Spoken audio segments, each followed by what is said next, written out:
Yang semuanya, kita lanjutkan mata kuliah di sejarah fisika. Jadi aku akan share bagian yang terakhir kemarin.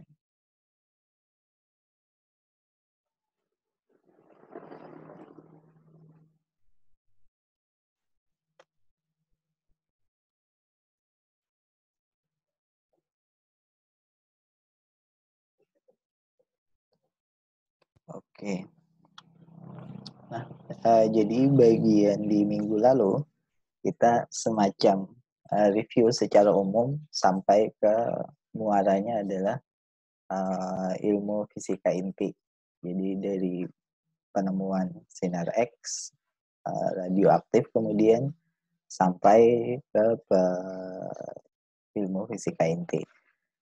Nah, sekarang kita masuk di bagian yang lebih detail, yaitu sehabis penemuan sinar X, kemudian bagaimana radioaktif ini awalnya disebut sebagai sinarnya uranik, kemudian bagaimana dia disebut lagi sebagai sinarnya Becquerel. Jadi sebelum penamaan sinar radioaktif diterima secara umum. Nah, kita mulai di setting tahun 1896 di awal tahun. Jadi saat itu belum penemuan radioaktif ya, jadi saat itu belum. Yang ada adalah penemuan sinar X oleh Röntgen. Ternyata bacanya kayak gitu kalau kalian buka di YouTube. Ternyata bacanya Henry Röntgen. Coba aku matikan dulu video ini. Nah, mungkin lebih bagus. Namanya Röntgen. Penemuan sinar X ini cukup populer karena di media massa. Ini kalau di bukunya Pak Abraham Pais di harian berbahasa Prancis itu akhirnya masuk ke negara Prancis beritanya tentang sinar X pada 13 Januari. Kemudian pada 25 Januari juga di harian yang berbeda, lebih detail. Kemudian salah seorang yang diwawancarai waktu itu, karena dia baca dari koran aja, dia belum tahu katanya yang ditemukan Profesor Röntgen itu seperti apa, karena dia hanya baca dari koran. Nah, jadi karena terkenal, justru yang paling awal sampai beritanya itu dari koran. Nah, tapi di kalangan komunitas ilmiah, di kalangan ilmuwan, publikasi itu kadang dikirimkan juga publikasi jurnal. Misalnya pada 8 Februari ini diterjemahkan dalam bahasa Prancis, tapi sebelumnya pada 20 Januari di pertemuan semacam Akademi Sainsnya di Prancis, dua fisikawan Prancis itu sudah mencoba sendiri bahkan. Jadi sudah mencoba sendiri menggunakan sinar X untuk melihat di gambar fotografiknya itu tangan dari Poincaré. Nah, Poincaré ini bapak saintis juga dia dan cukup terkenal, cuma rasanya dia di bidang teori atau apa gitu, Poincaré. Dia menerima preprint karena itu dia menerima lebih dulu sebenarnya daripada surat kabar itu. Dia menerima preprint publikasi dari Röntgen tentang sinar X. Jadi yang ingin aku tekankan adalah jalur informasi tentang penemuan sesuatu itu ada yang populer, ada yang ilmiah gitu. Yang populer kadang lebih cepat karena misalnya efeknya karena misalnya fiturnya aneh, kayak sinar X kan aneh, bisa memunculkan gambar tulang, jadi akhirnya sensasi di berita. Tapi sebenarnya yang bisa berkontribusi untuk pengembangan adalah berita di jurnal, jadi jurnalnya kemudian diedarkan di antara ilmuwan, itu biasanya yang akan berkembang. Nah, pada pertemuan itu juga ada Becquerel. Dia menanyakan, Becquerel ini tahu kan Bapak Becquerel yang pertama menemukan radioaktif itu. Becquerel menanyakan pada Poincaré di pertemuan Akademi Sainsnya di Prancis tadi, bahwa dari mana sih sumber radiasi sinar X ini menurut Bapak Röntgen? Karena Poincaré kan baca langsung di publikasinya Bapak Ranken, bukan dari koran. Nah, dijawab oleh Bapak Ranken, asal muasalnya dari cahaya dinding yang ditumbuk sinar katoda. Jadi menurut Ranken, asal muasalnya dari sana. Jadi kalau kalian ingat sinar X itu ada dinding yang fluorescence yang berpendar ketika dilewati oleh sinar X itu. Ketika ditumbuk oleh sinar katoda. Nah, ini pendapatnya Bapak Ranken bahwa prosesnya adalah proses fluorescence.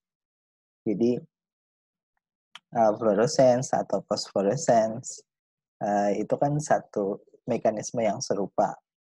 Jadi Becquerel ini memang di keluarganya dari kakek ayahnya itu memang ilmuwan atau fisikawan yang meneliti tentang fluorescence atau phosphorescence. Jadi dia dari sana langsung semangat kan Becquerel ini karena ternyata mirip dengan tradisi keilmuan di keluarganya, yaitu tentang fluoresen atau fosforesen. Nah, apakah memang benar sinar X ini berasal dari fosforescence? Apakah bahan fosforesen yang lain juga mengemisikan sinar yang serupa gitu? Jadi kenapa Becquerel tertarik untuk meneliti ini karena mirip dengan penelitian di keluarganya, yaitu yang diteliti oleh kakek dan ayahnya tentang sinar fluorescence. Nah, dia sudah punya bahannya. Jadi bahannya berupa garam uranium. Jadi uraniumnya bukan dalam bentuk murni ya, logam, tetapi dalam bentuk garam uranium, potasium uranyl disulfat, itu rumus kimianya, dan sudah ada stoknya dia. Jadi dia memang punya stok itu karena penelitian di keluarganya ya bidang itu tadi, bidang fluorescence, bidang phosphorescence. Nah, mungkin kalau kalian pengen melihat fluorescence seperti apa, supaya bisa memberikan kesan backgroundnya itu, mungkin aku share yang dari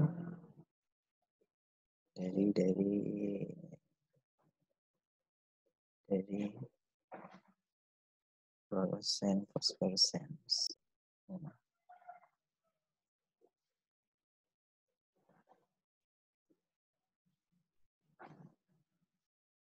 Layarnya penuh nggak di kalian? Penuh, Pak.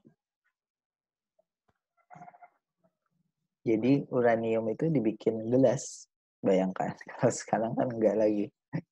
Kalau dulu dia dibikin gelas gitu, karena kayak gini kan kaca. Kenapa dia dibikin kaca? Karena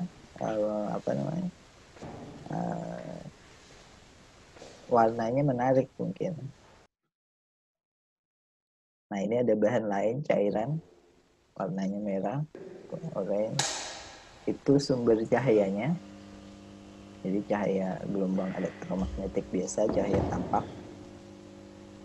Kemudian dikasih filter UV mungkin, supaya hanya UV saja yang bisa tembus, ultraviolet aja. Nah, itu kaca yang mengandung garam uranium tadi.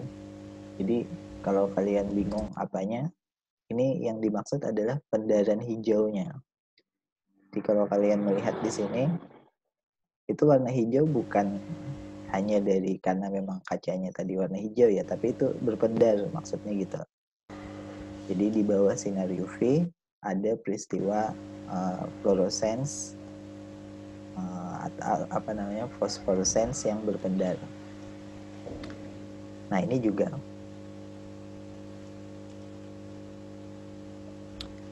kemudian cairan yang tadinya kelihatan hanya satu warna ini bermacam-macam warnanya, ada biru, ada merah, ada kuning. Nah, kalau phosphorescence itu yang biasanya kita dapati di mainan.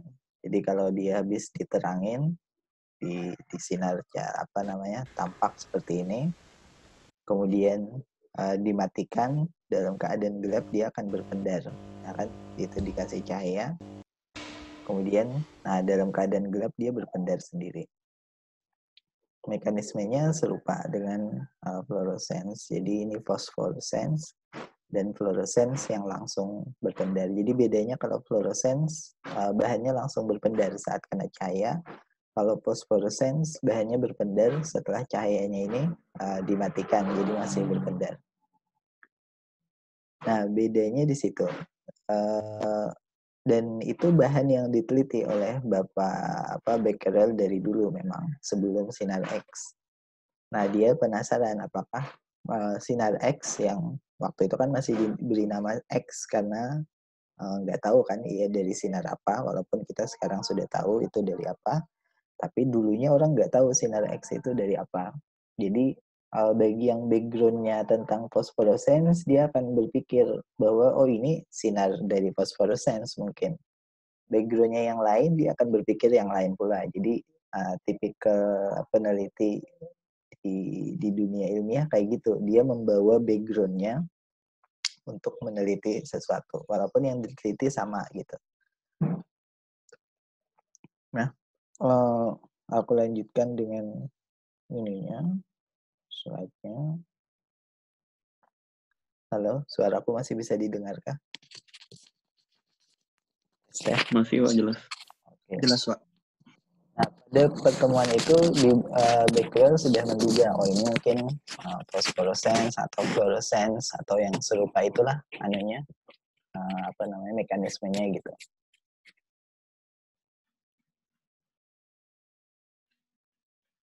Nah, kemudian di bulan selanjutnya dia lantas mencoba sendiri habis pertemuan saintifik itu. Dia mencoba dengan cara yang sederhana dan kualitatif. Jadi percobaannya kualitatif saja. Ini aku gambar secara sekilas saja. Di bahan fluorescence atau bahan phosphorescence yang dia punya tadi, ini yang warna hijau, bentuknya tidak beraturan. Kemudian ada matahari sebagai sumber cahayanya. Nah, dia ingin membuktikan bahwa bahan fluorescence yang dia punya, yaitu garam uranium tadi, itu juga dapat menghitamkan plat fotografik atau kayak klise lah zaman kita sekarang, tapi dulu itu plat fotografik.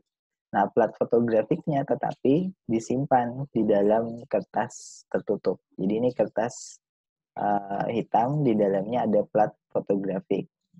Nah, supaya dapat sinar awal yang kayak tadi di video kan sinarnya buatan. Nah, kalau ini dari matahari, jadi dia jemur ininya bahan bahan garam uraniumnya. Dia jemur, kemudian diletakkan di atas amplop yang isi amplopnya adalah plat fotografik.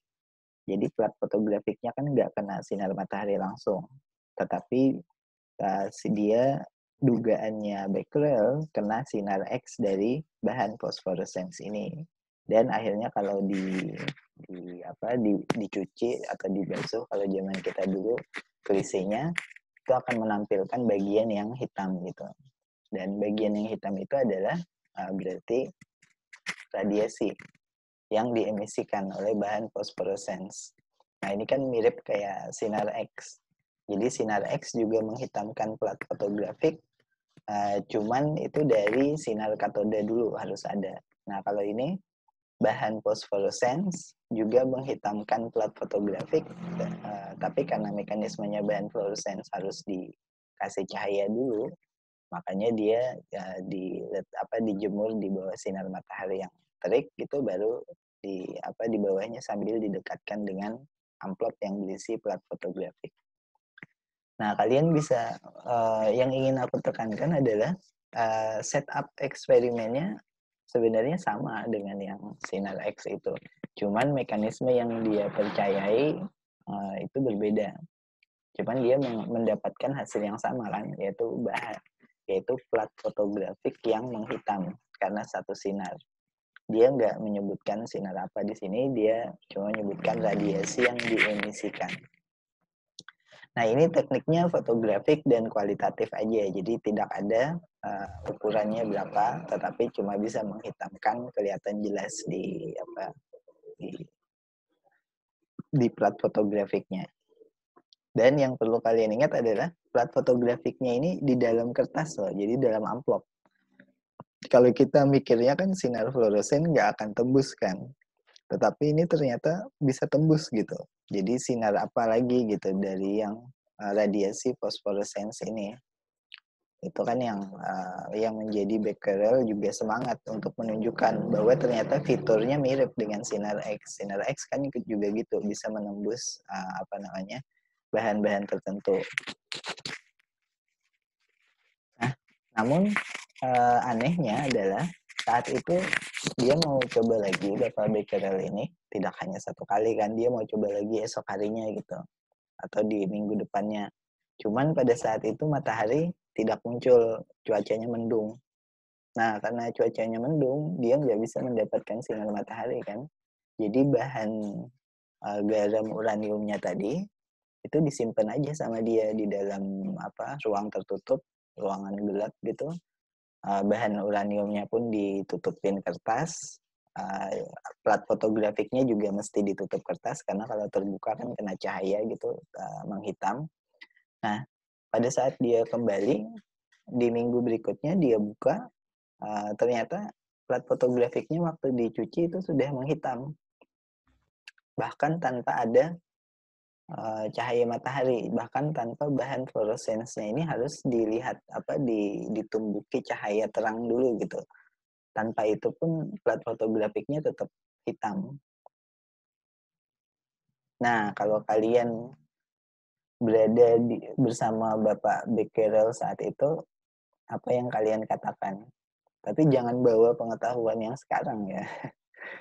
Aku pengen tahu apa respon kalian kalau berada di labnya Bapak Becquerel saat itu. Siapa dulu nih? Aris dulu. Apa yang akan kamu katakan ke Bapak Becquerel waktu kamu juga ada di sampingnya, menemukan ternyata walaupun tanpa disinari cahaya matahari, plat fotografiknya tetap menghitam saat didekatkan dengan garam uranium tadi. Nah, apa yang akan kamu katakan atau kamu komentari ke bapaknya?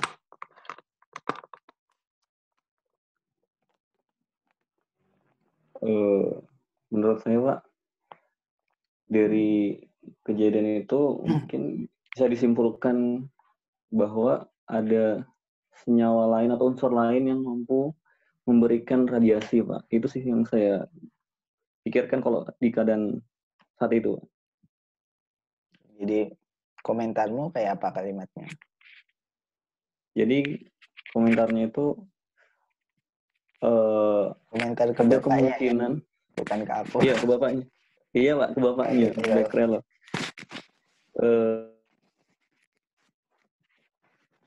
Yang mempengaruhi apa namanya Pak? Fotografinya jadi hitam. Iya, fotografinya itu Pak, jadi hitam itu Pak. Ya bisa berupa unsur lain gitu. Unsur lain selain tadi ya, garam uranium tadi. Iya Pak. Kenapa kamu menduga itu bukan garam uranium?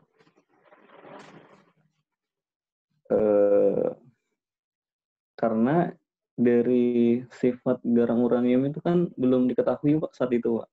Iya jawabannya pasti belum tahu. Tapi kenapa kamu menduga ada unsur lain? Apa karena garam uranium sudah memiliki sifat fosforescence misalnya, jadi tentu itu bukan garam uranium lagi, tentu ada zat lain gitu. Apa itu maksudnya?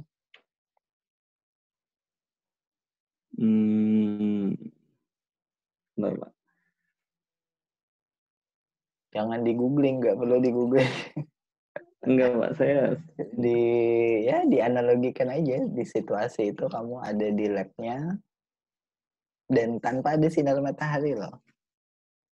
Aneh kan ya, kalau sinar matahari kan memang energinya dari sinar matahari ke garamnya tadi, kemudian garamnya meradiasikannya ke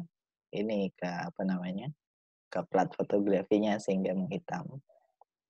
Nah, kalau itu tidak ada sinar matahari. Nah, yang aku pengen tahu komentarmu, bukan kesimpulan atau dugaan sih. Apa komentarmu saat ada di lab bapaknya itu? Terus sama-sama membuka plat fotografi dengan bapaknya, tapi kok tiba-tiba hitam.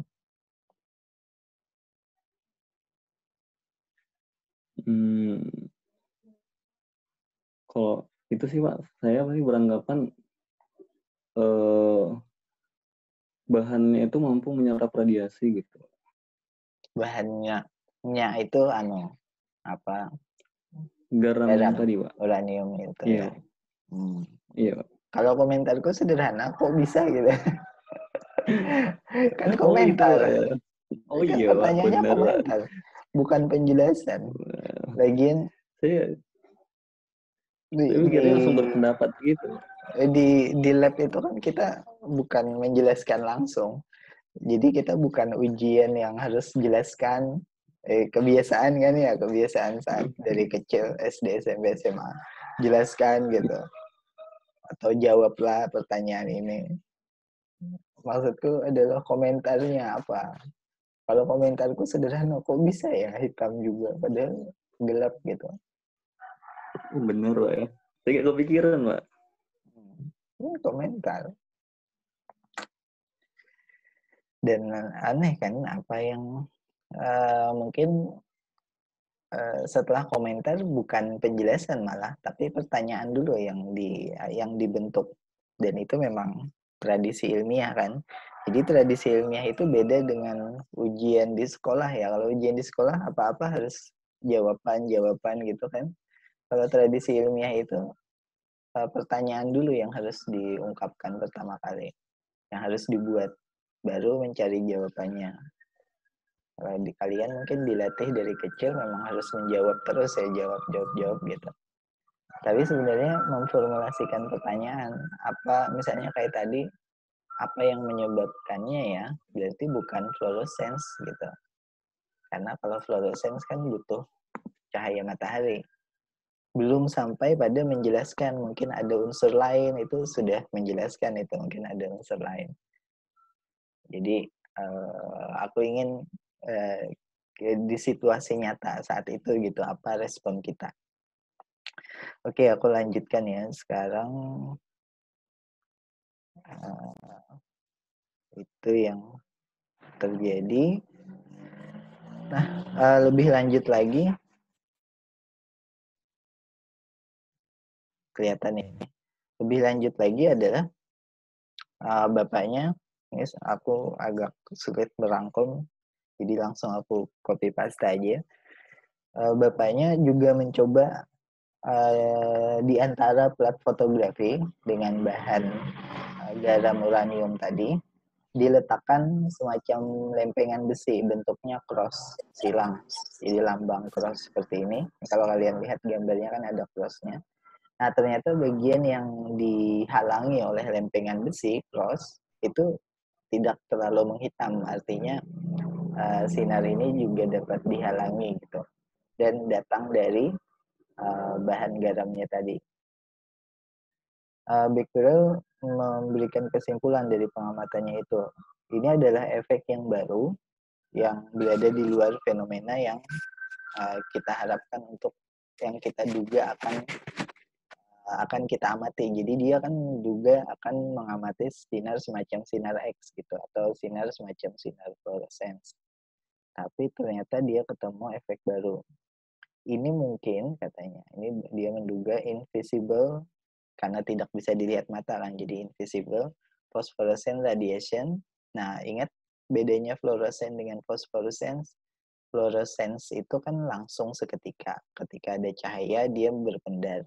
Nah, phosphorescence adalah walaupun sudah tidak ada cahaya lagi, dia akan berpendar pelan-pelan karena dia melepaskan energinya nggak sekaligus gitu. Jadi dia menduga ini ada phosphorescence yang walaupun tidak ada sinar matahari sudah berpendar akibat terbuka sebelumnya kan sudah terbuka gitu, dapat terus sudah tersimpan energi di dalamnya, terus dilepaskan sedikit-sedikit, itu phosphorescence, tapi invisible karena mata kan nggak bisa melihat. Yang diemisikan dengan apa namanya, yang energinya itu atau radiasinya itu uh, jelas lebih besar dibandingkan radiasi yang tampak mata. Karena plat fotografi yang menghitam tadi. Jadi kalau kita gunakan cahaya tampak biasa nggak akan sehitam ini, maksud bapaknya gitu. Jadi di sini beliau menemukan satu efek di luar fenomena yang beliau duga akan terjadi, dan beliau mengajukan satu penjelasan bahwa ini adalah phosphorescence, yaitu yang berpendar setelah cahaya tadi hilang, tapi invisible karena tidak tampak oleh mata, dan diemisikan dengan jumlah atau energi yang cukup besar dibandingkan yang tampak mata gitu. Nah, di sini juga di bukunya Pak Abraham Faiz disebutkan bahwa yang menemukan itu sebenarnya bukan hanya Becquerel, tapi di waktu yang hampir bersamaan juga ada Sylvanus V. Thompson. Dia juga mengalami apa yang Becquerel alami gitu.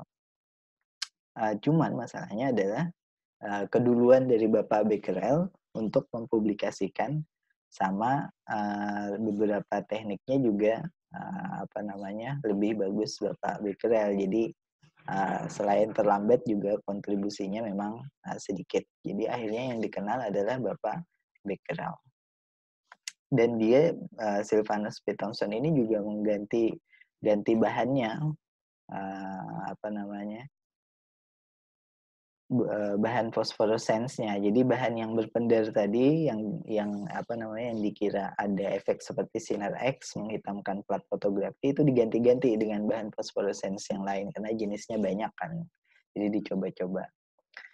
Nah, seluruh jenis garam uranium, jadi garam uranium pun banyak jenisnya yang terkandung uranium di dalamnya, dicoba ternyata memberikan efek yang sama. Padahal nih diantaranya ada yang bukan fosforescence. Jadi ini hal yang baru lagi, selain dari dia punya efek menghitamkan plat fotografi tanpa perlu cahaya matahari atau cahaya dari luar, dan ini juga bahan garam uranium yang lain juga memberikan efek menghitamkan plat fotografi gitu. Padahal di antaranya bahan uranium ini ada yang bukan fosforescence. Masuk akal kan, karena walaupun tidak ada cahaya matahari tetap menghitamkan.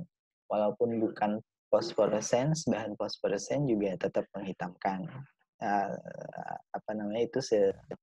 Itu saling menguatkan bahwa yang menyebabkan itu adalah ini.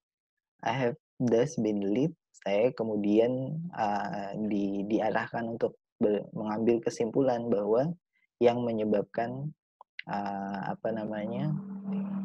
efek tersebut adalah unsur uranium di dalam garam tersebut. Dan uranium yang murni atau dalam bentuk metal, logam, itu memberikan efek yang lebih besar dibandingkan uranium yang ada dalam bahan garam tadi. Nah, tetapi waktu itu juga orang masih bingung pasti, karena belum ada teori di fisika inti, bagaimana atau berasal dari mana energinya dengan dengan emisi yang sekonsisten itu gitu intensitasnya. Di tahun 1896, tahunnya Bapak Becquerel ini, beliau melakukan berbagai percobaan tadi, walaupun hanya kualitatif ya, tetapi disimpulkan oleh Bapak Poincare, Bapak yang di bidang ilmuwan yang terkenal juga waktu itu, bahwa sepertinya jalur yang diikuti oleh Bapak Becquerel ini adalah jalan buntu gitu. Kita harus membuka wilayah keilmuan baru, yaitu jangan menganggap itu fosforesen atau fluorescence lagi, tetapi tetapi dari satu keilmuan yang baru lagi gitu. Seperti halnya Ronson saat itu dan juga dan Becquerel yang sekarang ini gitu.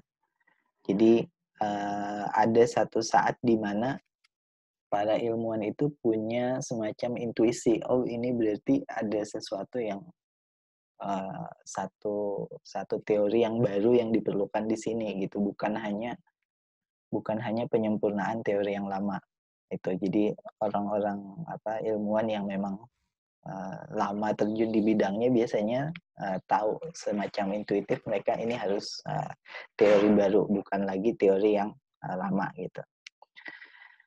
Nah, sampai di sini komentarnya gimana nih? Sampai di tahun 1896 atau tahunnya Bapak Becquerel. Mungkin Hisam dulu.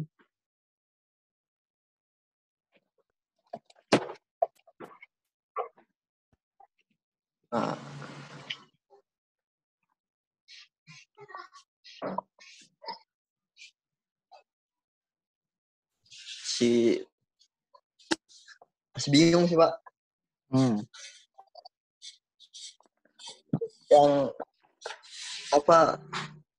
Yang tadi Bapak jelasin sama Aris itu, Pak. Iya. Yang sebelumnya. Itu kan ada sama tidak adanya cahaya kan, dia tetap menghitamkan plat kan ya, Pak ya? Betul. Tapi intensitas hitam sama kurang hitamnya itu sebenarnya sama nggak, Pak? Sama. Jadi sama-sama hitam pekatnya itu sama-sama, walaupun ada cahaya walaupun nggak ada itu di hasilnya itu tetap sama berarti. Iya, walaupun garamnya itu dipanaskan terlebih dahulu atau garamnya tidak dipanaskan terlebih dahulu. Maksudnya di bawah sinar matahari ya, dijemur gitu. Tapi kok Becquerel kok kayak masih ngotot ya, Pak? Maksudnya kalau itu fluoresen gitu, Pak. Atau fosforesen gitu, Pak. Memang jadi harus apa? Harus kayak bukan baru di sama Pak Poincar itu dia baru bilang kalau kita harus pikir jalan lain atau apa. Ini jalan buntu kalau itu kita mikirnya cuma di fluoresen aja. Atau mungkin emang karena latar belakangnya yang tadi Bapak bilang bahwa keluarganya memang meneliti di bidang fluoresen, makanya dia di sana aja gitu, Pak. Ya mungkin itu aja sih, Pak. Iya. Jadi Bapak Becquerel juga nggak ngotot pada ujung-ujungnya. Tadi kan kita bahas di satu slide sebelumnya, dia juga akhirnya mengambil kesimpulan bahwa ini bukan efek fluoresen saja, ini dari bahan uranium katanya. Tadi kan itu kesimpulannya yang terakhir. Kemudian Bapak Poincar ingin menegaskan lagi bahwa ini satu wilayah keilmuan baru sebenarnya gitu. Termasuk background tadi ya. Jadi di bukunya Pak Abraham Pais memang disebutkan bahwa Bapak Becquerel ini memang keturunannya ilmuwan. Jadi kakeknya adalah kepala akademi sains, ayahnya juga kepala akademi sains. Kalau kita di Indonesia mungkin kayak ketua LIPI, Lembaga Ilmu Pengetahuan Indonesia, kayak gitulah. Jadi kakeknya ketua LIPI, ayahnya ketua LIPI, dia pun akhirnya diangkat jadi ketua LIPI. Jadi dan bidang yang diteliti hampir mirip tentang fluorescence, phosphorescence itu dari kakek, ayah, dan dia sendiri. Jadi makanya dia walaupun yang pertama menemukan, tetapi bukan dia yang meneruskan penelitiannya gitu, meneruskan penelitian tentang radioaktif, tapi kan orang lain akhirnya. Tapi untuk menghargai penemuan pertama, dia diberi satuan Becquerel kan untuk satuan bahan radioaktif. Walaupun setelah tahun ini, tahun 1896, beliau tidak aktif lagi meneliti tentang bahan radioaktif itu, jadi diserahkan ke yang lain. Nah, kalau Aris gimana komentarnya?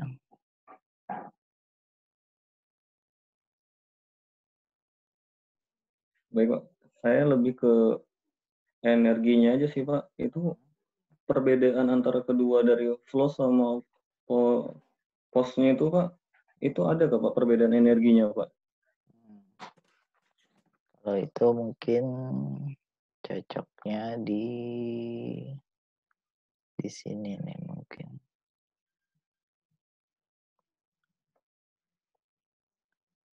Aku balik ke sini ya. Ini mungkin.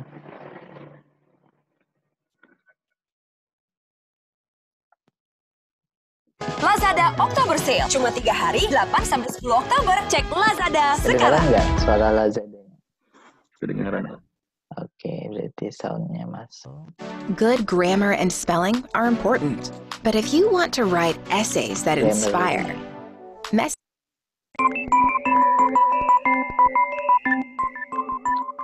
Oke, di Welcome sini you. aku langsung geser. Nah, ini bedanya. Nah, ini keadaannya. Jadi pada saat satu molekul tertentu, jadi bukan atom ya. Jadi ini satu molekul, kemudian elektron di molekulnya itu naik ke tingkatan tertentu yang diberi nama first electronic singlet state ini. Istilahnya kalau kita biasanya belajar di zat padat kan naik ke pita konduksi gitu. Karena dia menerima energi. Energi dari mana? Dari lampu putih yang disorotkan tadi kan sama bapaknya. Kemudian habis naik, dia langsung meluruh. Nah, itu fluorescence. Artinya waktu disinari dengan lampu putih, langsung berwarna tadi kan. Bahannya langsung berpendar. Nah, tapi ada kalanya juga, karena struktur molekulnya berbeda, dia punya tingkatan energi yang lebih rendah di sini. Dan ini masa hidupnya juga lebih panjang. Jadi lebih lama elektronnya berada di sini. Kalau kita belajar tentang laser kan kita punya ukuran berapa waktu hidup elektron di pita konduksinya atau di pita atas. Nah, kalau waktu hidup elektron di sini itu cepat meluruh. Karena dia meluruh, maka dipancarkanlah gelombang cahaya yang kita sebut dengan fluorescence. Nah, tapi ada kalanya energi elektronik di molekulnya itu punya tingkatan yang ini, yang lebih rendah. Ini disebut apa? Excited triplet state. Dan waktu hidupnya di sini lebih lama, jadi elektron cenderung lebih lama berada di sini. Artinya apa? Pada saat cahaya putih diberikan ke bahan fosforescens itu, ya, dia mengeksitasinya ke sini, awalnya ke atas sini, tapi pindah ke sini. Nah, di sini dia cukup lama, sehingga ketika cahayanya sudah dimatikan pun, elektron yang sudah cukup lama di sini dan jumlahnya bukan 1-2 tapi jutaan elektron itu jatuh berurutan, jadi jatuh berurutan dan akhirnya muncul pendar. Jadi kita punya bahan mainan anak-anak atau yang ditempel di dinding biasanya kan. Itu habis kena cahaya lampunya dimatikan dia masih berpendar kan. Yaitu karena dia masih punya waktu hidup di sini elektronnya.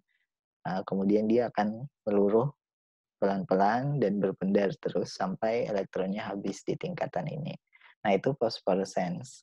Jadi yang dipakai jadi hiasan dinding kamar biasanya atau mainan anak kecil yang berpendar-pendar dalam gelap itu ya phosphorescence. Energinya pun lebih lemah dibandingkan fluorescence. Kalau fluorescence itu kan langsung pernah lihat kalau di film-film biasanya orang untuk lampu masuk ke dalam gua itu kan ada yang dipatahkan gitu terus berpendar terang. Nah, itu jenis-jenis yang secara kimiawi fluorescence. Atau fluorescence ini misalnya ada binatang tertentu yang darahnya atau di lautan ada jenis plankton yang berpendar, itu fluorescence, tapi ada juga bahan phosphorescence. Nah, ini bedanya adalah di waktu hidupnya tadi atau lifetime. Nah, itu yang menjadi topik penelitian di keluarganya Becquerel memang. Jadi secara turun-temurun mereka meneliti tentang itu. Nah, dari awal penemuannya, yang Becquerel pertama tadi menemukan tidak sengaja kan. Jadi dia menemukan itu ya karena waktu itu cuaca mendung, sehingga bahan garam uranium yang fosforescence-nya itu tadi atau fluorescence-nya itu tadi itu nggak bisa dicoba sama dia di bawah sinar matahari, dan akhirnya disimpan aja, ditinggal selama seminggu. Terus waktu dibuka plat fotografinya, karena selama ditinggal seminggu itu kan berdekatan, ini plat fotografinya masih ditaruh, ini bahan fluorescence-nya, walaupun dua-duanya dibungkus dengan kertas kedap cahaya gitu. Tapi tetap muncul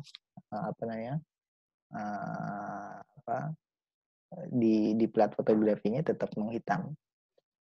Nah, masih ingat nggak dari awal penemuan itu tadi sampai yang slide terakhir itu propertinya atau sifatnya apa saja? Mungkin Hisam dulu nih. Sifat dari bahan garam uranium yang bisa menghitamkan plat fotografik tadi apa aja? Sifat coba. Propertinya atau perilakunya. Yang pertama ya dia nggak butuh cahaya putih gitu Pak.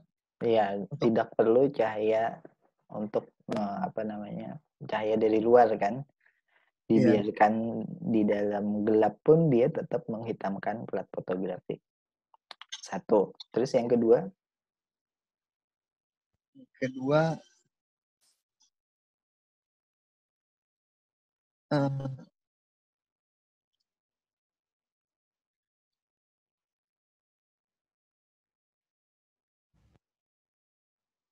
Atau bingung yang kedua? Mungkin Arif? Yang kedua Arif apa?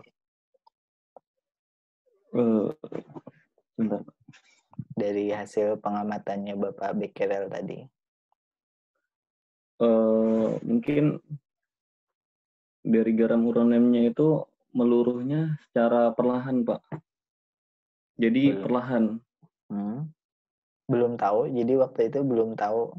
Karena Bapaknya kan cuma meneliti kualitatif aja.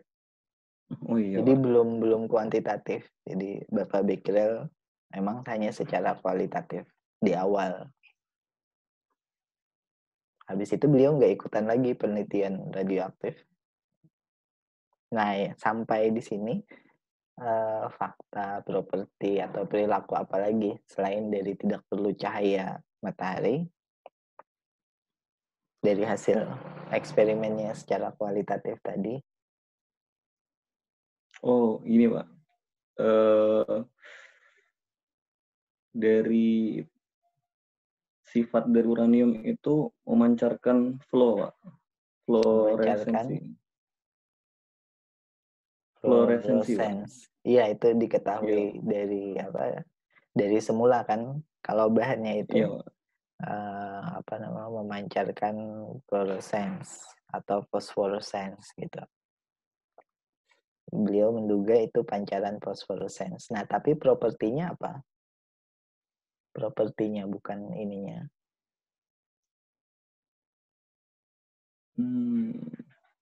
Yang paling kelihatan adalah selain tidak perlu cahaya matahari tadi, bisa nembus plat, Pak. Nah, itu. Bisa nembus kertas pembungkusnya. Iya, Pak. Jadi plat fotografinya kan nggak dibuka. Lagian juga bahan garamnya kan dibungkus juga sama bapaknya dengan kertas pembungkus. Tapi diletakkan begitu saja, nggak diapa-apain, tetap menghitamkan plat fotografi. Padahal dibungkus dengan kertas. Makanya bapaknya bilang kan ini invisible gitu, invisible, radiasi yang invisible. Nah, itu mungkin yang paling aneh. Sama seperti sinar X kan sebenarnya, invisible, tapi di plat fotografi bisa kelihatan tulang-tulang atau bagian dalam tubuh kita. Terus yang lain adalah, ini mungkin yang ketiga, yang di slide-slide terakhir tadi, bahwa, ada yang masih ingat kan?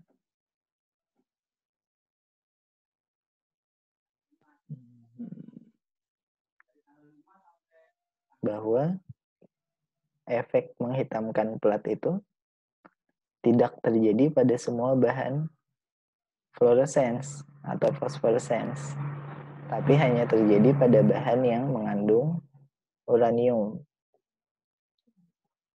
Nah, di situ yang akhirnya Bapak Becquerel mengambil kesimpulan, oh ini berarti terkait dengan unsur uranium gitu. Habis itu beliau kehilangan minatnya, kalau dibilang di bukunya Pak Abraham Pais, nggak terlalu meneliti lagi tentang bahan tersebut. Beliau meneliti ke bidang yang lain. Jadi akhirnya penelitian secara kuantitatifnya, nah ini yang akan kita lanjutkan. Penelitian secara kuantitatifnya dilakukan oleh siapa lagi selain dua orang Curie. Nah, cuman aku ingin kasih background dulu bahwa penemuannya Becquerel ini yang dipublikasikan di jurnal itu tidak seheboh sinar X gitu. Kalau sinar X itu kan ada di koran, karena kalian lihat aja sensasi beritanya itu kan memang aneh, bisa menunjukkan tulang tangan gitu, atau bisa menunjukkan bagian dalam tubuh. Nah, itu kan bisa jadi sensasi berita kan. Tetapi kalau penemuan Becquerel enggak, cuman di komunitas ilmiah aja. Selain jurnalnya Becquerel yang kualitatif itu, ada juga jurnalnya dari Bapak Sylvanus Thompson dan juga Pak Kelvin. Jadi Pak Kelvin yang suhu Kelvin itu sama yang Sylvanus Thompson yang keduluan dari Becquerel, tapi akhirnya dia publikasikan juga. Jadi yang ingin aku tekankan adalah penemuan ilmiah itu bisa jadi karena ketidaksengajaan kan awalnya, dan tidak hanya di satu orang, tapi ada beberapa orang sebenarnya. Dan ini kan yang ketahuan aja ya, Sylvanus Thompson ini, karena dia publikasi jurnal. Mungkin juga ada di laboratorium lain yang dia coba-coba ternyata menemukan efek yang serupa, tapi nggak sempat dia laporkan keduluan orang. Bisa jadi. Jadi beberapa orang itu bisa menemukan dalam waktu yang berbeda-beda. Nah, akhirnya adalah yang tertarik untuk melakukan penelitian lebih lanjut secara kuantitatif adalah Ibu Mary dan Bapak Rutherford. Nah, Ibu Mary ini memang dia juga anak guru fisika ya, memang katanya di bukunya itu, dan dia kuliah fisika waktu itu 1891 di Sorbonne, Paris. Kemudian tahun 1895 dia baru menikahi Pierre Curie. Akhirnya namanya adalah Mary Curie akhirnya, karena membawa nama suami. Dia sebenarnya namanya adalah Mary Sklodowska. Nah, Bapak Pierre Curie sendiri memang penelitiannya juga di bidang fisika. Beliau di piezoelektrik, di simetri kristal, di kemagnetan bahan. Jadi memang sudah terkenal waktu itu Bapak Pierre Curie ini semacam jadi kepala laboratoriumnya di misalnya kepala laboratorium di LIPI gitu. LIPI punya laboratorium apa, beliau salah seorang kepalanya. Dan Bapak Pierre Curie ini tidak mau terkenal orangnya, jadi memang dia paling malas untuk mengejar posisi yang lebih tinggi katanya gitu. Nah, di Ibu Mary ini yang sangat tertarik dengan bahan radioaktif, sehingga yang melanjutkan untuk penelitian secara kuantitatif akhirnya ya Ibu Mary ini. Dan akibat Ibu Mary tertarik dan ditunjukkan ke suaminya akhirnya ikut tertarik juga, pindah penelitian yang awalnya topiknya di piezoelektrik, simetri kristal atau kemagnetan bahan tadi, awalnya di situ sudah publikasi jurnal, akhirnya beliau pindah ke bahan radioaktif juga untuk satu lab dengan istrinya. Dia tidak hanya mengkonfirmasi penemuannya Becquerel, jadi Ibu Mary ini tidak hanya mengkonfirmasi penemuannya Becquerel di awal itu, tetapi juga menemukan unsur baru selain uranium tadi. Jadi thorium diberi nama thorium oxide yang lebih aktif, maksudnya intensitasnya berarti lebih tinggi, menghitamkan platnya tadi dibandingkan metalik. Tapi sekali lagi dalam penemuan ini dia juga bukan yang pertama, tetapi juga ada fisikawan Jerman Pak Schmidt sama dari Erlangen itu melaporkan hasil yang sama, bahkan lebih dulu gitu, lebih awal dibandingkan Ibu Mary ini. Cuman ya itu tadi, karena publikasinya mungkin konsisten sama beliau mengajukan satu teori yang cukup mendasar, akhirnya yang terkenal adalah Ibu Mary. Kemudian ada kesimpulan lain di dalam jurnalnya yang pertama atau papernya yang pertama adalah bahwa seperti yang diketahui oleh Becquerel, itu kemampuan bahan uranium untuk mengefisikan sinar tadi itu merupakan sifat dari bahan uranium sendiri. Nah, namun sekarang bedanya adalah Ibu Mary punya statement yang lebih ke kuantitatif. Kalau Bapak Becquerel kan cuma kualitatif. Nah, dia punya hasil yang kuantitatif, yaitu bahwa seluruh senyawa dari uranium itu aktif, semakin banyak uranium yang terkandung di dalamnya. Jadi itu kesimpulan, mungkin kayak kesimpulan kita sederhana biasanya kan, semakin banyak bahan ini semakin aktif atau semakin tinggi intensitasnya. Nah, persis seperti itu yang ditemukan oleh Ibu Marie Curie. Jadi kalau di satu senyawa kandungan uraniumnya lebih tinggi, maka itu akan lebih menghitamkan plat fotografi gitu. Nah, Bu Mary ini juga dibantu oleh suaminya pastinya. Jadi kalau kalian lihat, beliau mengukurnya menggunakan arus listrik dari dari pancaran radiasi tadi, itu menyebabkan plat katoda anoda lebih mudah memancarkan atau melepaskan elektron. Nah, alat itu sebenarnya punyanya suaminya. Jadi suaminya kan punya penelitian lebih awal. Ini namanya kalau nggak salah elektrometer. Kalau kalian cari di internet, istilahnya mengukur berapa banyak elektron yang dilepaskan antara dua plat katoda anoda itu. Nah, beliau menggunakan alat ini untuk mengukur secara kuantitatif radiasi dari thorium, uranium yang terkandung dalam satu senyawa. Jadi bukan pure ya, bukan murni bahan itu. Gitu. Nah, dari sini beliau juga mempublikasikannya di jurnal bahwa One of Us, jadi ini publikasi rasanya berdua dengan suaminya itu. Nah, salah satu dari kami, yaitu Marie Curie, beliau sendiri itu menunjukkan bahwa radioaktivitas, nah ini muncul istilah radioaktivitas adalah sifat atomik. Atau beliau langsung menghubungkan bahwa ini sifat atomik gitu, bukan sifat dari senyawa. Bukan beda kan antara senyawa yang terdiri dari beberapa atom, molekul kayak gitu, tadi yang kita bahas fosforescen, fluorescen, dengan mengaitkan sifat ini ke individu atomnya, karena yang ditemukan Bapak Becquerel ini uranium, yang ditemukan Ibu Mary juga semakin banyak uranium semakin tinggi intensitasnya, mau nggak mau beliau menyimpulkan akhirnya bahwa ini memang sifat dari atomnya. Kemudian ini di papernya di bulan April, paper yang sebelumnya itu memang menunjukkan katanya ketika kandungan uraniumnya cukup tinggi dan bisa diukur secara kuantitatif, misalnya ada di mineral, ini nama mineralnya pitchblende dan calcite, mereka lebih aktif dibandingkan uraniumnya sendiri gitu. Jadi ada satu bahan pitchblende, misalnya di sini pitchblende dan calcite, yang di dalamnya terkandung uranium tapi dalam jumlah yang berbeda. Kemudian ibunya menemukan semakin banyak uranium tadi, intensitasnya juga semakin tinggi, tetapi perilakunya agak aneh karena intensitas yang semakin tinggi itu jauh lebih aktif dibandingkan uraniumnya sendiri. Maksudnya lebih cepat menghitamkan, atau ini kan bukan kualitatif lagi kan, lebih banyak elektron yang bisa dilepaskan di antara dua plat katoda tadi. Jadi ada ukuran arus kan. Jadi Bu Marie Curie ini punya alat ukur itu tadi. Bahkan lebih aktif, berarti maksudnya itu lebih terlihat dampaknya pada arus yang mengalir di antara dua plat katoda tadi. Beliau menduga ini karena tadi radioaktif itu berasal dari salah satu atom, ini mungkin dari unsur lain yang lebih aktif dari uranium gitu.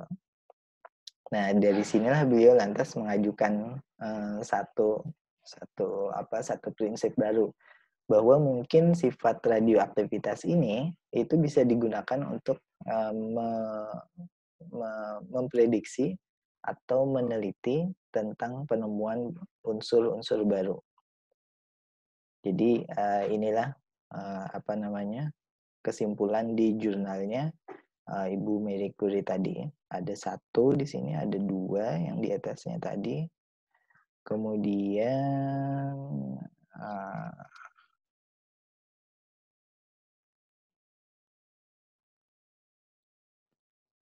iya, mungkin ada 3. Karena yang satu adalah penemuan thorium, yang kedua adalah atomic property dari tadi, kemudian ada yang lebih kuat lagi dari uranium, termasuk thorium tadi yang lebih kuat lagi dari uranium. Nah, dari sini komentarnya gimana nih? Jadi ini sudah beralih dari fase penelitian awal yang dilakukan oleh Bapak Becquerel, penelitiannya secara kualitatif aja, dengan dengan penelitian yang kemudian dilanjutkan oleh Ibu Mary dengan suaminya Bapak Piri. Komentar kalian gimana? Mungkin Aris dulu mungkin dari sini ya, dari sini tadi. Silakan. Apa komentarnya?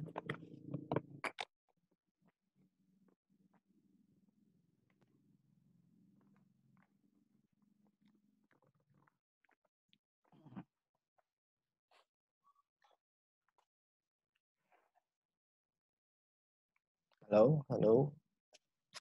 Suara aku masih bisa didengarkan?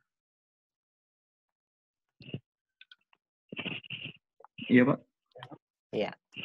Apa nih komentarnya sampai di fase kedua menurutku tentang penelitiannya bahan radioaktif yang dari Ibu Mary tadi? Iya, Pak. Saya mau bertanya sih, Pak. Boleh. Pengen bertanya. Tanya Jadi, boleh, komentar boleh. Jadi waktu di zamannya Bu Mary itu yang dimaksud dengan radioaktif itu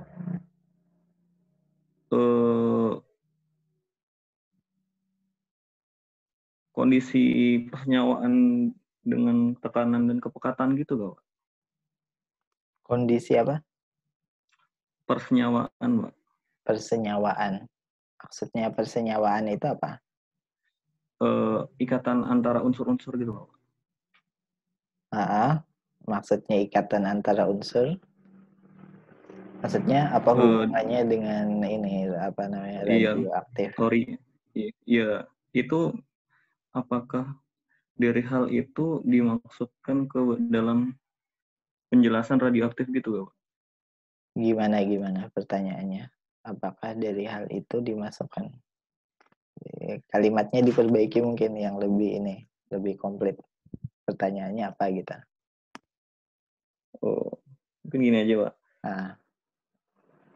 Yang dimaksud dengan radioaktif di masa itu tuh yang seperti apa sih, Pak? Itu aja yang dimaksud radioaktif aku belum baca jurnalnya langsung ya dari Ibu Mary, kayaknya menarik juga baca jurnalnya langsung. Yang dimaksud radioaktif adalah saat bahan tersebut, bahan yang garam uranium atau yang thorium yang beliau temukan atau yang senyawa serupanya itu ternyata mampu memberikan intensitas radiasi tertentu yang terukur oleh dua plat katoda tadi. Jadi kayak ada dua plat katoda gitu, kemudian di dalamnya ada gas. Nah, gimana? Nah, di dalamnya ada gas, kemudian bisa aku gambar di sini sih. Aku punya whiteboard. Kelihatan kan whiteboardnya? Ya, Pak. Ini dua plat katodanya.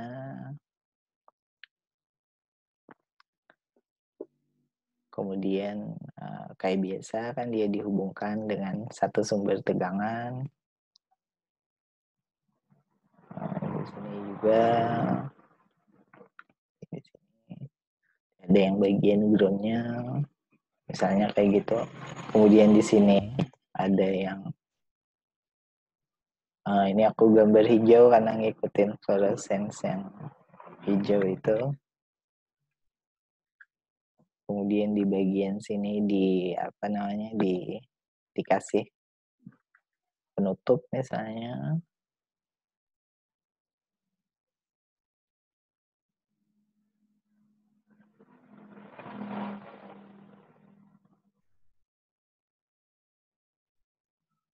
Oh, itu yang dinamakan tabung katoda itu, Pak ya?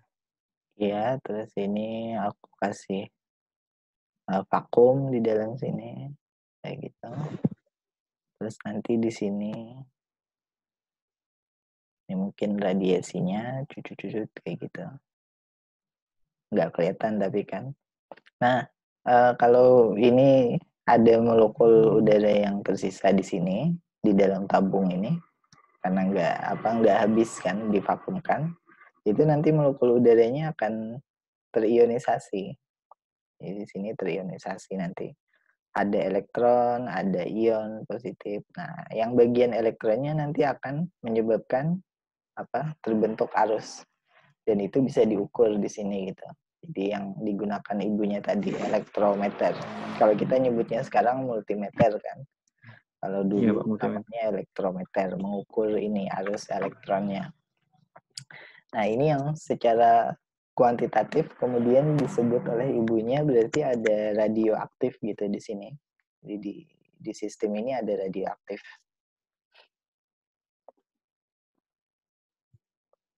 Jadi bahan ininya diganti-ganti sama ibunya, bahan radioaktifnya nanti yang beda lagi, kemudian yang kandungannya apa lagi di dalam sini gitu. Nah, kalau Bapak Becquerel kan nggak seperti itu. Bapak Becquerel cuman ini plat fotografi ditutupin di dengan kertas atau kemudian bahan radioaktifnya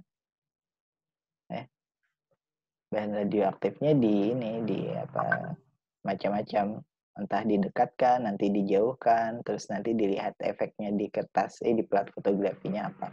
Kemudian berapa lama, bahannya diganti-ganti gitu aja. Jadi ini kualitatif. Ini kualitatif.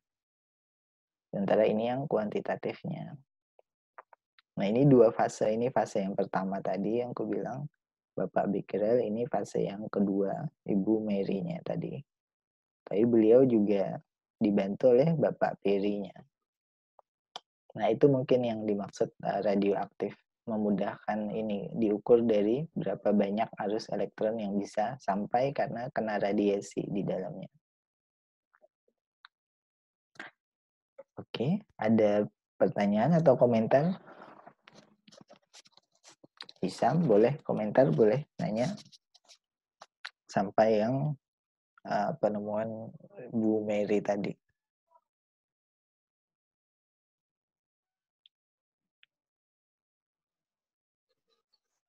Isi, Pak. Di slide-nya yang masih bahas Becquerel itu atau saya salah lihat ya, Pak? Boleh ditampilkan dulu, Pak. Ini slide yang bahas Becquerel berarti sebelumnya ini ya. Ya. Nah, di sini kan padahal di antaranya ada yang bukan phosphorescent ya, Pak? Iya, bukan phosphorescence. Berarti kan sebenarnya dari Becquerel itu juga sudah nyoba beberapa macam uranium kan, Pak ya? Atau beberapa macam bahan. Ya, berarti kan itu juga bisa disebut dia juga sudah nyoba secara kuantitatifnya gitu kan, Pak? Atau belum ya, Pak? Belum, karena kuantitatif itu kan bukan dari bahannya, tapi dari metodenya itu bisa menghasilkan angka-angka nggak? Sederhananya sih gitu ya. Kalau kita cuma nyoba kayak kayak batu misalnya, kalau di geofisika mungkin ada jenis batuan apa, kita coba dia tenggelam apa terapung gitu.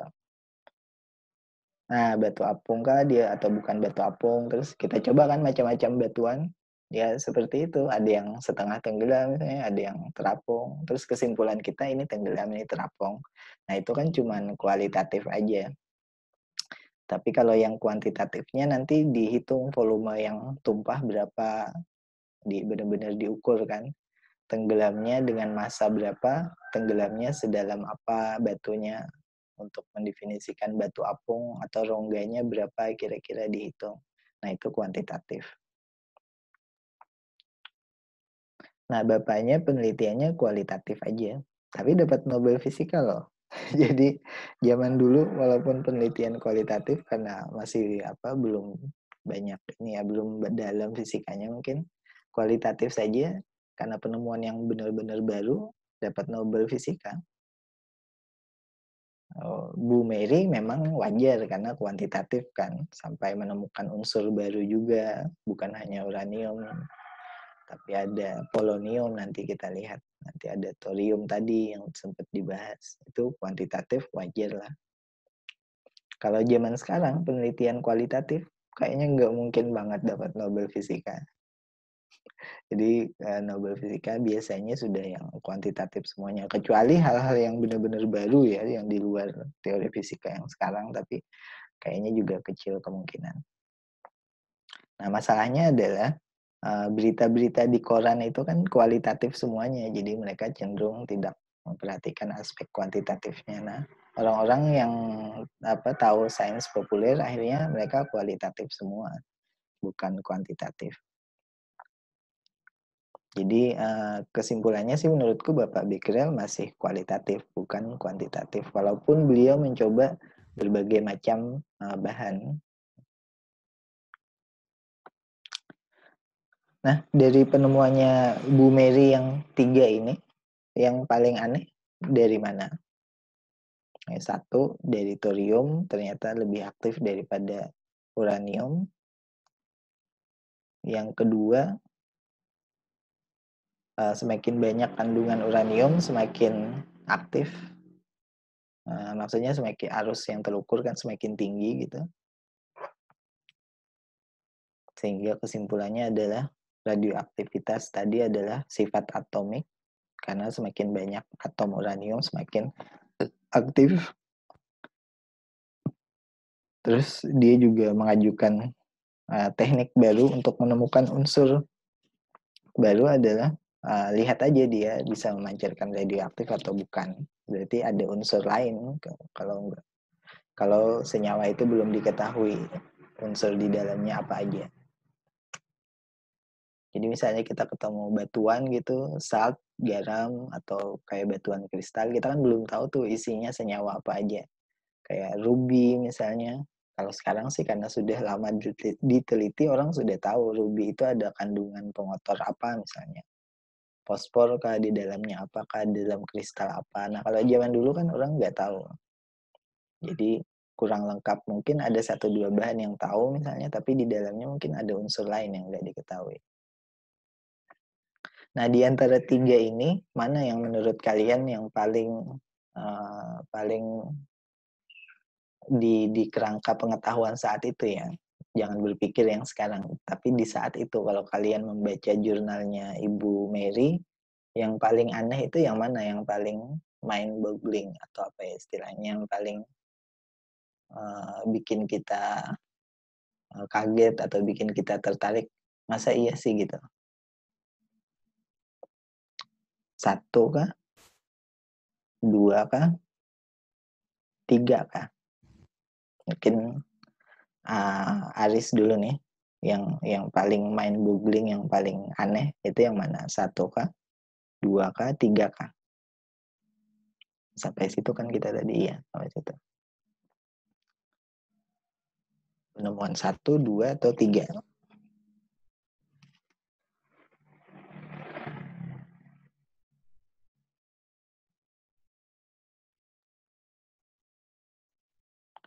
Ini penemuan 1. Ini 2 juga ada di sini. Itu lanjutannya, terus yang 3 itu. Kelihatan kan ya?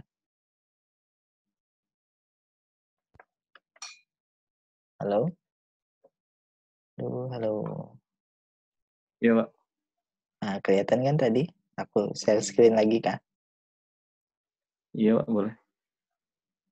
Share screen lagi yang ini. Nah, ini 3, ini 2. Ini 2, ini 1.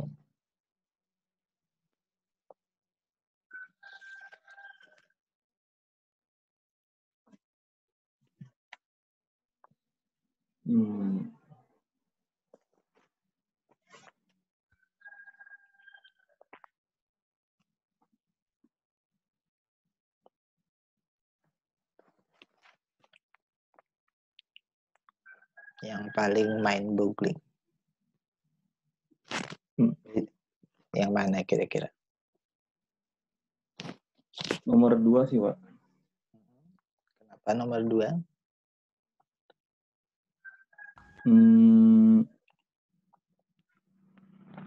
Sini atau sini gitu.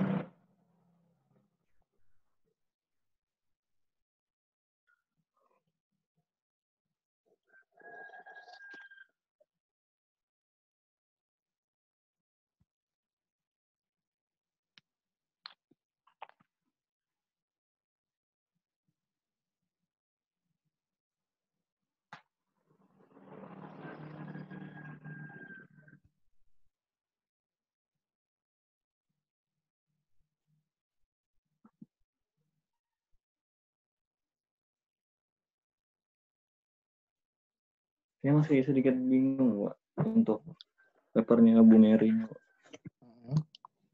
Yang dia temukan apa? 1, 2, 3 ini kan. Iya, Pak. Bingungnya di mana? Cara Bu Mary ini mendapatkan unsur-unsurnya itu, Pak. Cara Bu Mary mendapatkan unsurnya. Dikasih pemerintah.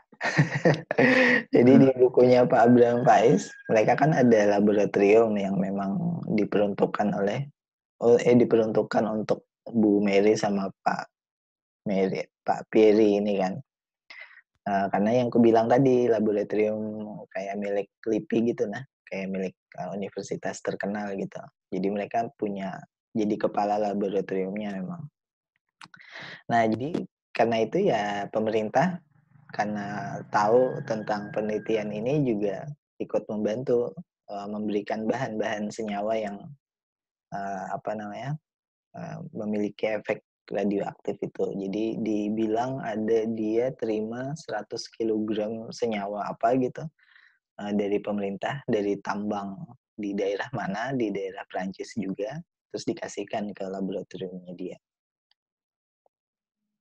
Karena mungkin dia nyari-nyari kan, ada nggak punya bahan ini gitu, akhirnya dari mana dikasihkan. Karena juga orang waktu itu kan nggak tahu itu fungsinya buat apa.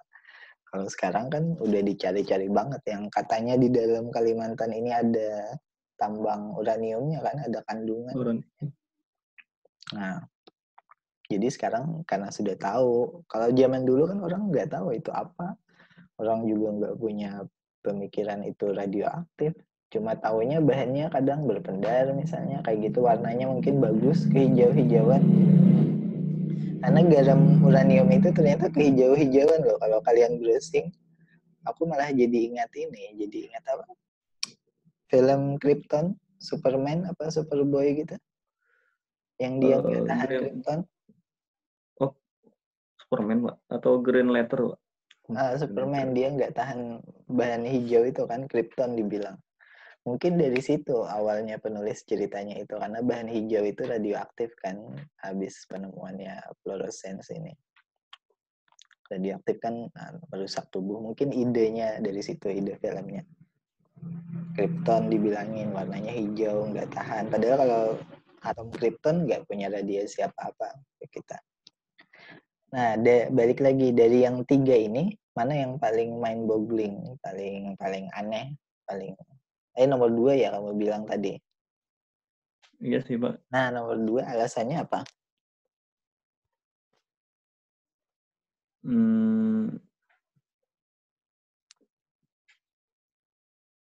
Yang kalimat paling bawah itu, Pak. Apa itu? Yang individual atom. Jadi Kenapa? dari satu atom itu mampu memancarkan radiasi, Pak. Itu sih, Pak. Iya, padahal waktu itu dalamannya atom tuh belum diketahui loh. Jadi dalamnya atom, orang waktu itu belum tahu persis apa. Neutron belum ditemukan waktu itu. Jadi jangan dikira inti atom orang sudah berpikir ada neutron. Enggak, orang berpikir ini atom gitu, kayak lingkaran gitu. Mungkin ada muatan negatif, ada muatan positif, tapi orang masih belum punya teori yang fix itu ada apa aja di dalamnya. Jadi penjelasannya kan belum. waktu itu. Jadi ini argumen yang cukup berani menurutku waktu itu, bahwa itu berkaitan dengan satu atomnya, bukan lagi berkaitan dengan senyawa tadi kan. Kalau tadi di YouTube Iya. kita melihat eksitasi itu terkait dengan senyawanya atau bukan dari atomnya, dari molekulnya gitu. Nah ini malah dari atomnya. Itu sangat berani waktu itu untuk mengajukan teori ini, walaupun belum ada istilahnya bukti yang cukup valid, tapi apa namanya, ini satu kemajuan besar sebenarnya untuk menganggap ini berasal dari satu atomnya.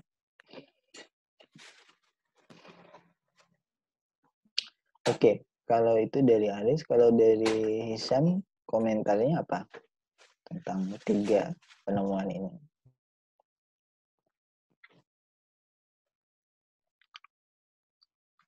Kalau dari saya sih Pak, Mm-hmm. saya lihat yang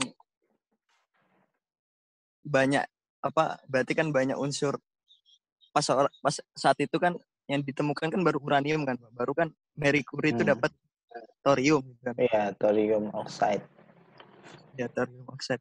Lebih Juga punya aktif perilaku katanya dari metalik uranium. Ya. Berarti kan saya anehnya di situ, berarti kalau mungkin pikiran orang sana, orang dulu ya Pak. Jadi banyak semua unsur itu juga sebenarnya bisa juga banyak ada kandungan radioaktifnya gitu Pak. Punya karakteristik yang itu ya, ternyata nggak hanya satu aja gitu, ada senyawa lain juga. Iya, ada unsur lain gitu. Iya sih, kalau kita setting di tahun-tahun itu kan semua memang unsur kimia sudah udah ada gitu, tabel periodik kan sudah ada, tapi memang tidak lengkap, dan sifat-sifat beberapa unsurnya kan mungkin masih belum diketahui juga dengan komplit. Jadi menemukan bahwa ternyata radioaktivitas tidak unik di satu unsur juga mungkin hal yang cukup fundamental gitu. Nggak heran kan berarti kenapa Bu Mary dapat Nobel Fisika. Karena memang yang beliau ajukan cukup fundamental. Dan ini bidang yang baru sama sekali waktu itu. Belum tahu sebelumnya orang ada tentang radioaktivitas ini. Nah, lanjutan ibunya tadi, berarti dengan 3 hal tadi beliau akhirnya malah lebih bersemangat untuk melanjutkan penelitiannya dan menguji hipotesisnya tadi, bahwa ini memang sifat dari satu atom gitu, asal muasalnya radiasi itu dari satu atom. Akhirnya suaminya juga tertarik untuk ikut meneliti dan meninggalkan bidang penelitiannya yang sebelumnya. Akhirnya mereka memang di bidang itu saja terkenalnya. Terus mereka menggunakan metode kimia, jadi untuk memisahkan senyawa ini dengan senyawa lain kan ada metode kimia. Jadi aku nggak paham metodenya seperti apa, tapi memang mereka menggunakan metode tersebut untuk mendapatkan kandungan yang lebih murni gitu.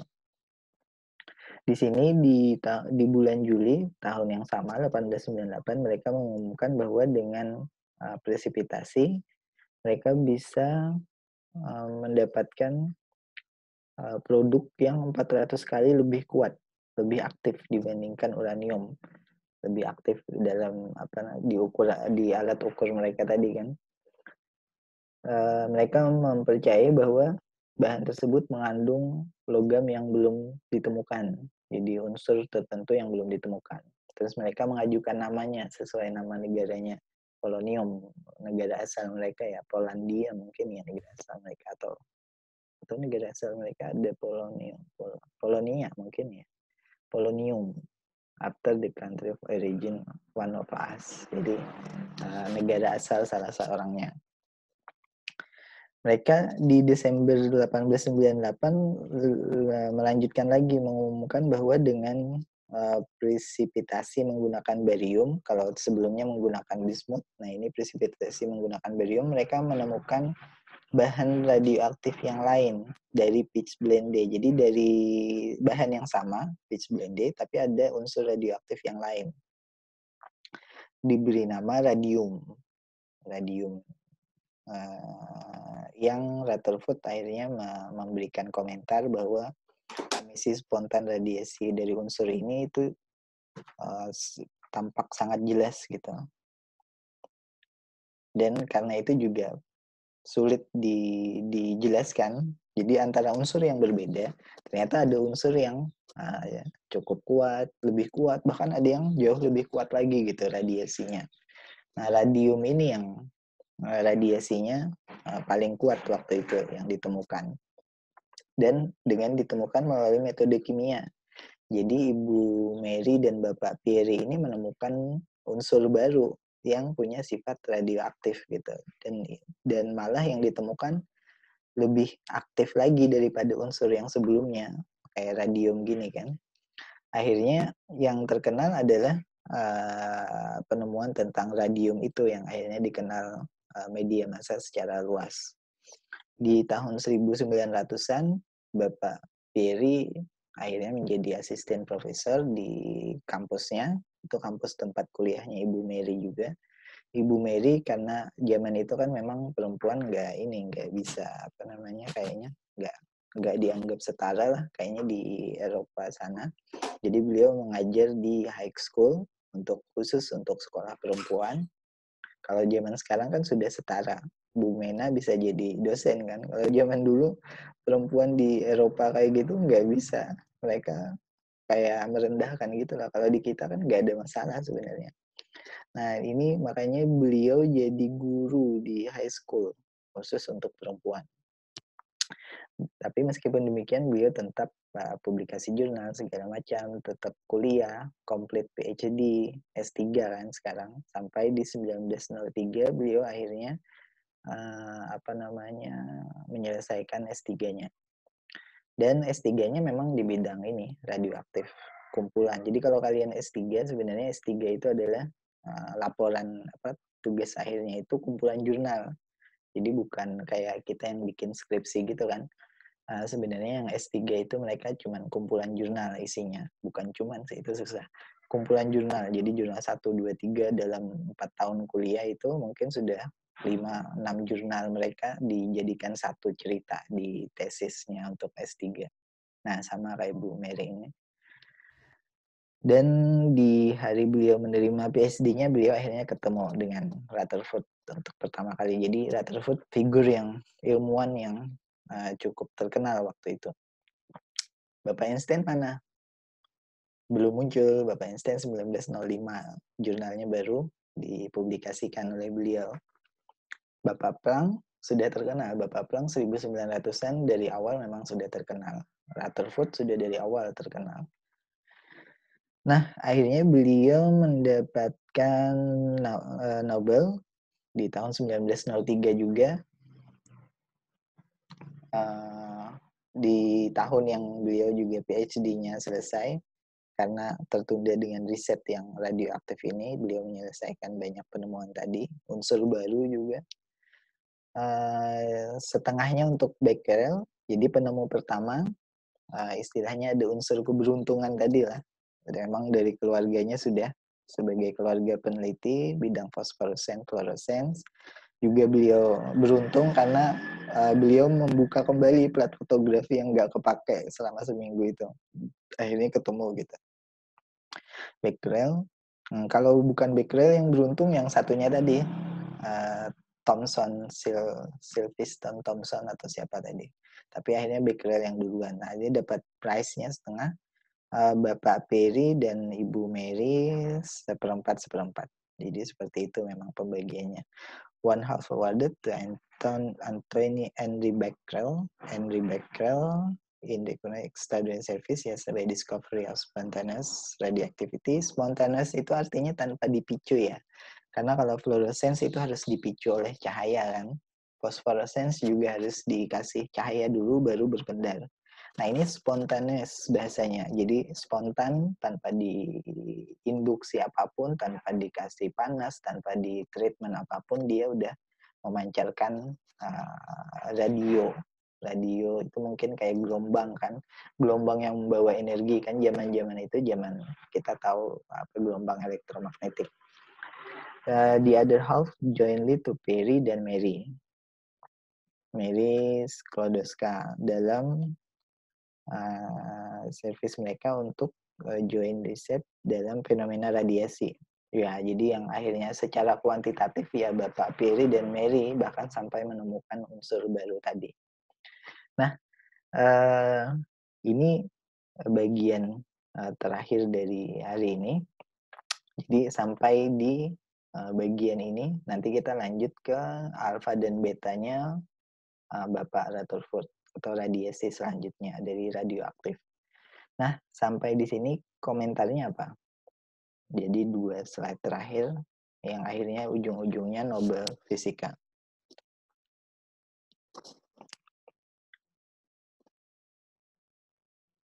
Mungkin dari Hisam dulu kayaknya. Hisam, gimana nih? Ada komentar, pertanyaan?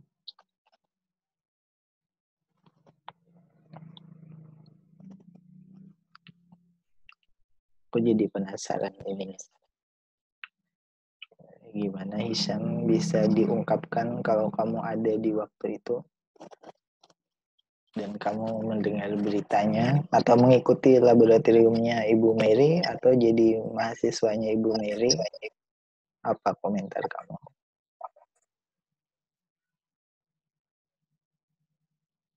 Ya, sama seperti Bapak tadi yang bilang Pak Becquerel itu beruntung gitu, Pak. Jadi kan Lebih kalian beruntung ya. ya lebih ke beruntung, tapi kok bisa dapat setengah hadiah Nobelnya ya. Ya itulah namanya takdir kan. Udah ditentukan. Tapi di follow up ya, Bapak Becquerel walaupun beruntung menemukan, di follow up sama bapaknya, dicoba lagi ke bahan lain, ditulis sama beliau, dipublikasikan sama beliau. Karena kalau nggak dipublikasikan kan keduluan orang lain. Nah, yang lain malah nanti yang ini. Yang lain yang malah nanti dapat ininya kan, dapat Nobelnya. Tapi nggak, memang beliau follow up. Jadi memang beruntung di awal, tapi beliau tetap follow up walaupun secara kualitatif.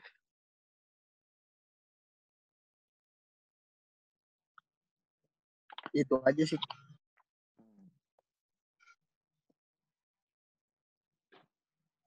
Kalau Aris gimana? Permisi Pak, saya mau bertanya sih di luar ini Pak, apa penghargaan Nobel ini Pak, soal itu loh Pak, waktu paruh dari bahannya Pak. Kalau di sini kan 1905 Pak ya? Belum. Oh, maksudnya 19, yang ditemukan kayak yang kita review sebelumnya. Iya Pak, yang flow dan potos tadi itu Pak. Yang pendar bahan tadi Pak, pendar dari bahannya itu mampu mempendar bercahaya setelah dipaparkan cahaya gitu kan Pak. Phosphorescence itu. Nah itu kan dia meluruh Pak ya. Jadi meluruh itu kan membutuhkan waktu paruh Pak ya. Iya, ada karakteristik waktu paruhnya, betul. Jadi waktu dulu itu, waktu paruh itu sebenarnya sudah ada, cuma belum diteliti gitu Pak. Dan kemarin itu yang di pertemuan pertama itu kan Pak, ilmuwan siapa yang mengungkapkan bahwa apakah waktu paruh itu ada, dan ilmuwan itu menjawab itu mungkin gitu. Ada Pak di slide apa di pertemuan pertama itu. Iya betul. karena kita review kan, kita meloncati tahunnya kemarin. Iya, Pak. Iya, jadi kalau pertanyaannya apakah waktu paruh ada, pasti ada, kayak walaupun dia belum ditemukan kan, maksudnya konsepnya belum dipahami gitu.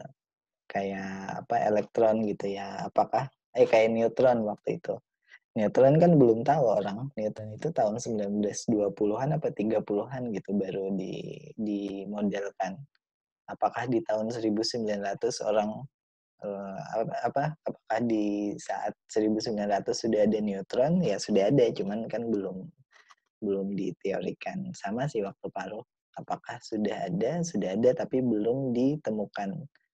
Karena penemuan waktu paruh itu kalau nggak salah yang slide sebelumnya ya. Slide sebelumnya itu aku waktu paruh dituliskan tahun berapa ya waktu itu? Oh, tahun 1920-an baru terjawab waktu paruh. Jadi jauh sebelum itu. Jauh sesudahnya. Waktu paruh itu tahun 1920-an baru terjawab.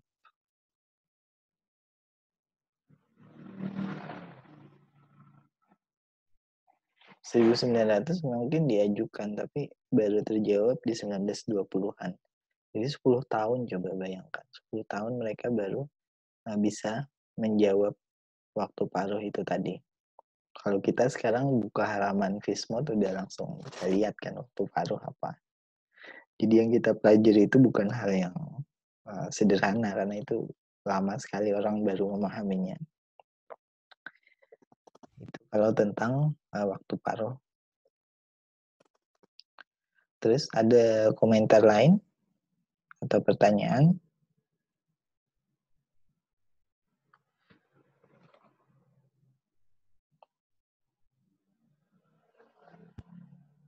Ntar aku carikan ini ya, jurnal aslinya Bapak Becquerel sama Bu Mary. Nanti tak posting linknya. Kita bisa lihat kayak apa sih mereka melaporkannya.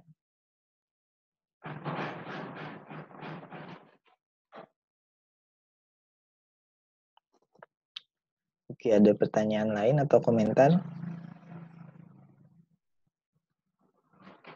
Tidak ada. Ini kan Nobel tahun 1903 kan. Dan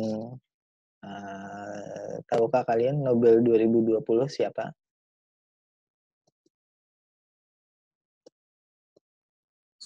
Sudah keluar gak, Pak? Nah, itu pertanyaannya. Pertanyaan yang tepat. Akan keluar kan beberapa jam lagi? Tanggal 6 ya, Pak? Iya. Ini sudah countdown jam 5:45 pengumumannya. Itu jam kita ya. Jam kita di sini jam 5:30 apa 5:45 nanti pengumuman. Sore ini Nobel Fisika tahun 2020.